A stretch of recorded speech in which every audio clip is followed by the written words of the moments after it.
Hello friends, सकाळची सुरुवात झाली मस्तपैकी निंबाचा पाला तोडून. कारण की किट्टूची पण आंघोळ करून द्यायची होती. 2-4 दिवस झाले त्याची तब्येत खराब होती, त्याच्यामुळे त्याची आंघोळ केलीच नव्हती. त्याला सर्दी आणि ताप खूप जास्त प्रमाणात होता. मग काय मस्तपैकी पाला वगैरे तोडून घेतला आणि चुलीवरच पाणी ठेवलं होतं गरम व्हायला.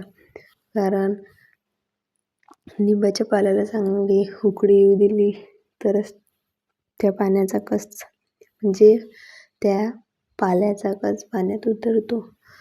मग काय मस्तपैकी सगळा पाला पाण्यात टाकून घेतला आणि चांगली उकळी काढून घेतली त्या पाण्यात आणि चांगलं गरम होऊ दिलं.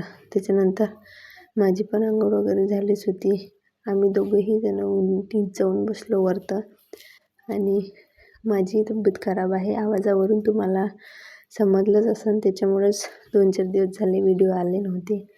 आणि मग उन्हात जाऊन बसल्यावर थोडेसे केस वगैरे केले आणि मग त्याच्यानंतर आरामच केला. मग संध्याकाळच्या वेळेस स्वयंपाक करायला घेतला होता. काय करावं विचारच पडला होता, म्हणजे तोंडाची चवच गेली होती. तर मस्तपैकी डाळ भाजीच केली. डाळ भाजी आणि भात केला होता.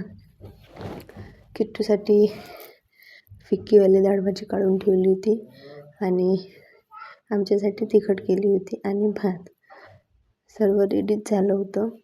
मग घेतलं ताट वाढून, मस्तपैकी डाळ भाजी आणि भात जेवढं ताटात वाढलं आहे ना तेवढंच धकलं, कारण का तब्येत खराब असल्यामुळे धकतही नाही. किट्टूनी मस्त राईस खाल्ला फक्त.